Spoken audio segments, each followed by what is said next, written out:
By the end of this story, everything would change.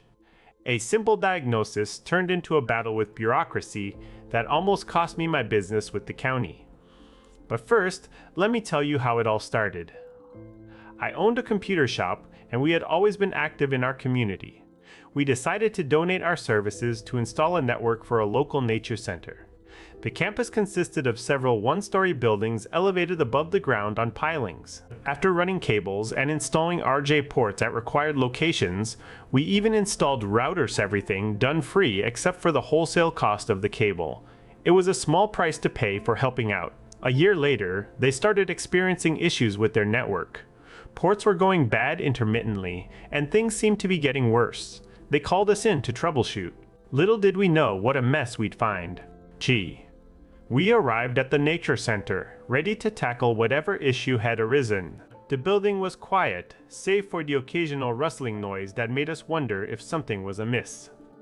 We started checking each port meticulously, and it became apparent that this wasn't just any ordinary glitch. As we ran our hands along the cables, feeling for anything out of place, a chill went down my spine. Rodents, I whispered to myself. Can you imagine? Rodents had gnawed into some of the cables in multiple locations. Some wires were severed at points where they'd been bitten, and sometimes those severed ends touched, creating intermittent faults that made diagnosing the problem all the more challenging. It took us several hours to find these tiny nicks and bites that weren't visible on first glance. The diagnosis was clear: we had a bad mouse problem. With this revelation in hand, we set about rewiring a few runs and advised them to call an exterminator. Our team worked all day. 2 people dedicated solely to repairing the damage caused by these pesky rodents. We only charged for the wire itself, donating our labor as part of our commitment to the nature center. About 30 days later, I received a phone call from county accounts payable that turned my world upside down. We have conclusive evidence of fraudulent billing on your invoice, they said ominously. My heart sank. For this bill for network diagnosis and repair, they accused us of fraud.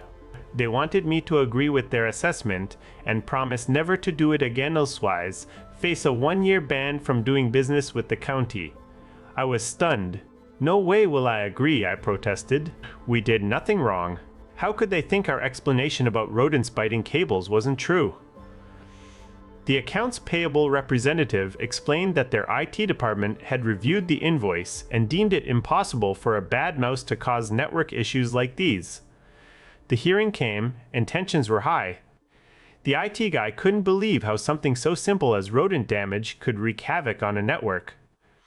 It bites the wires, I said firmly. Silence filled the room.